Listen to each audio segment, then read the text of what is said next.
ایک دوسرے کو عزت دو، برداشت کرو۔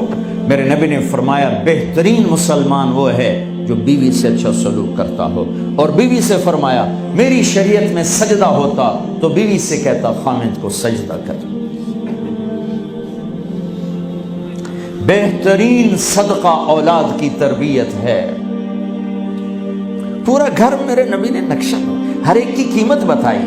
ماں تیرے قدموں تلے جنت، کا کاش میری ماں زندہ ہوتی، تم دیکھتے میں کیا کرتا، میں عشاء کی نماز کے مصلی پر ہوتا، میں سورۃ فاتحہ پڑھ رہا ہوتا، ادھر سے آواز آتی میری ماں کی محمد، تو میں نماز توڑ کے کہتا لبیک اماں جان۔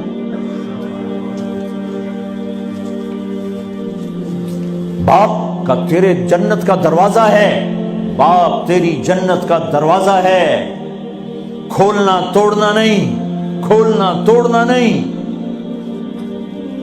توڑ دیا تو جنت میں نہ جا سکو گے۔ سب سے بہترین مسلمان جو بیوی سے اچھا سلوک کرے، سب سے بہترین عورت جو اپنے خامند کی منشا کو دیکھے۔ پھر آپ نے ایک عجب بات فرمائی جو معاشرے میں بہت بوجھ بنتا ہے جس کا، ہاں بھائی تمہیں ایسا صدقہ بتاؤں جس سے بڑھ کے کوئی صدقہ نہیں، تمہیں ایسا صدقہ بتاؤں جس سے بڑھ کے کوئی صدقہ نہیں۔ انہوں نے کہا جی کیا؟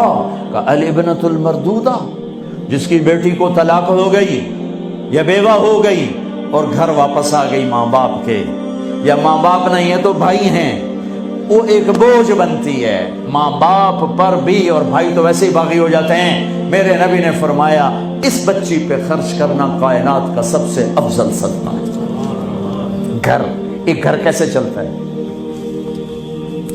ہمارے ہاں پنجاب سندھ بلوچستان سرحد میں بہنوں کو وراثت میں کوئی حصہ نہیں ملتا، سب بھائی کھا جاتے ہیں۔ میرے نبی نے فرمایا جس کو اللہ نے 2 بہنیں دیں اس نے ان کا حق ادا کیا، شادی کی حق ادا کیا۔ ماں باپ کی وراثت میں سے ہوتا ہے، اگر میں نے کوئی خود کمایا ہے اس میں بہنوں کا حق نہیں، ماں باپ سے اگر 1 روپیہ بھی آیا ہے تقسیم کیا جائے گا۔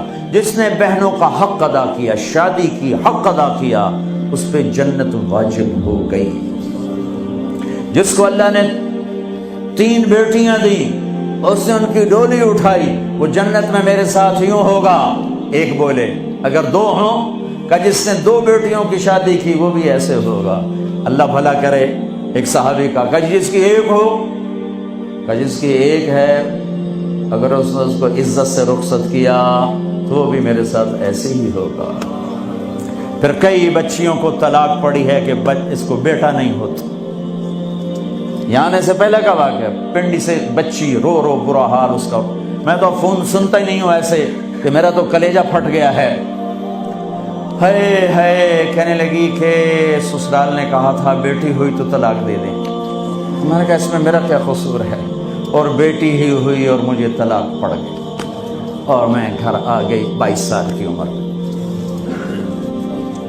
بیٹی دینے والا اللہ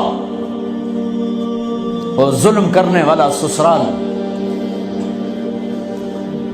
میرے نبی کو اللہ نے بیٹے دے کے اٹھا لیے، قاسم اٹھا لیے، عبداللہ اٹھا لیے، ابراہیم اٹھا لیے، 4 بیٹیاں دی، 3 زندگی میں اٹھا لی، زینب، ام کلثوم، رقیہ، تینوں آنکھوں کے سامنے چلی گئیں۔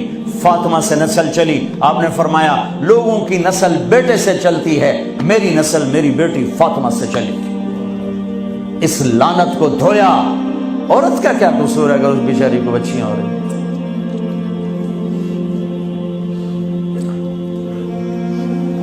جس نے اپنی بہنوں کو حق ادا کیا، جس نے بیٹیوں کو ڈولے میں بٹھایا، ان کا حق ادا کیا، کہ جنت میں یوں ہو جائے گا۔